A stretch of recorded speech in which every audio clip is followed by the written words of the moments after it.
इस वीडियो को लाइक करें, हमारे चैनल को सब्सक्राइब कर बेल आइकन। हेलो गाइस, स्वागत है आपका हमारे यूट्यूब चैनल जी के पॉइंट पर। हम भारत का भूगोल पढ़ रहे थे, जिसमें हम भारत की नदियां पढ़ रहे थे। इसके पहले पार्ट में हमने भारत की नदियों में झेलम, चिनाब, रावी, सतलुज, ब्यास, सिंधु, इस सिंधु नदी तंत्र में जितनी भी नदियाँ आती थीं वो सब हमने पढ़ी थी। ठीक है, उसके बाद हम वीडियो का ये पार्ट 2 लाए हैं। इसमें हम सिंधु जल समझौता देखेंगे कि सिंधु जल समझौता क्या था भारत और पाकिस्तान के बीच में, उसको डिस्कस करेंगे। ठीक है, चलिए तो देखते हैं। ये सिंधु जल समझौता जो हुआ था भारत और पाकिस्तान के बीच कब हुआ था? 1960 में हुआ था। ठीक है, इसको याद रखना। आप कब हुआ था? 1960 में। ये डेट याद रखना। यह भारत के प्रधानमंत्री पंडित जवाहरलाल नेहरू तथा पाकिस्तान के राष्ट्रपति अयूब खान के मध्य हुआ था। ठीक है, याद रखना। भारत के जो प्रधानमंत्री थे वो थे पंडित जवाहरलाल नेहरू, और जो पाकिस्तान के राष्ट्रपति थे उस समय पर, ठीक है, 1960 के समय पे, वो कौन थे? अयूब खान। तो इन दोनों का नाम आपको याद रखना। ठीक है, हुआ था। इसकी प्रमुख शर्तें यह थी कि संधि के अंतर्गत सिंधु बेसिन में बहने वाली 6 नदियाँ, जो हमने वीडियो के पार्ट 1 में अभी डिस्कस की हैं, इसके पहले वाली वीडियो में। ठीक है, तो आप वीडियो का पार्ट 1 जरूर देख लेना। सभी नदियों को हमने विस्तार से डिस्कस किया है। ठीक है, जो 6 नदियों को, उनको 2 हिस्सों में बांटा गया था। कौन से? पूर्वी और पश्चिमी भागों में बांट दिया था। ठीक है, देखते हैं फिर इसके बाद क्या किया था। 2 भागों में बंटवारा किया गया था। ठीक है, उसके बाद जो पूर्वी हिस्से की नदियाँ थीं, कौन कौन सी पूर्वी हिस्से की नदियाँ थीं?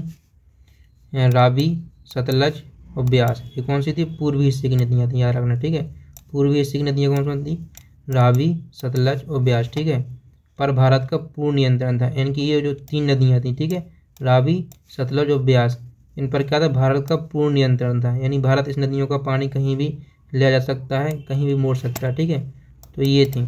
और उसके बाद जो भारत का पूर्ण अधिकार था। जबकि पश्चिमी नदियाँ थीं, कौन सी पश्चिमी नदी थी?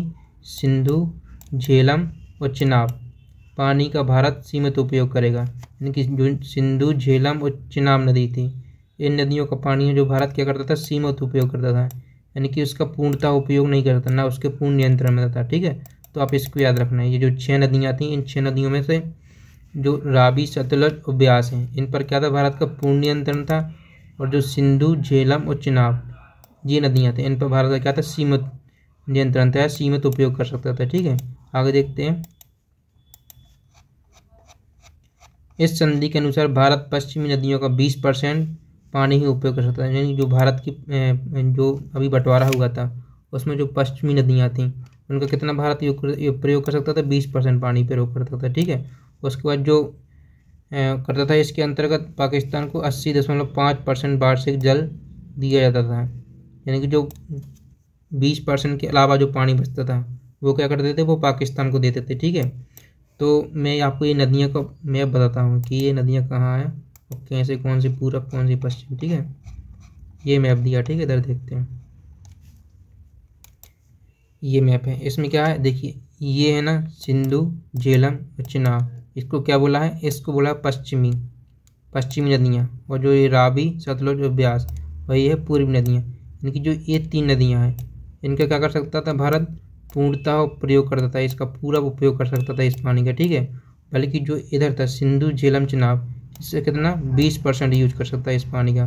बाकी जो 80% पानी था वो कहाँ है? पाकिस्तान को देना था। ठीक है, तो ये था सिंधु जल समझौता 1960 का। तो आप इसको याद रखना। मोस्ट इंपोर्टेंट यही है, नदियों का है।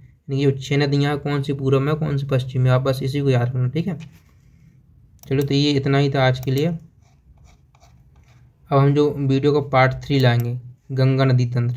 ठीक है, गंगा की जितनी भी सहायक नदियाँ हैं उन सबको पढ़ेंगे और गंगा नदी को पढ़ेंगे विस्तार से।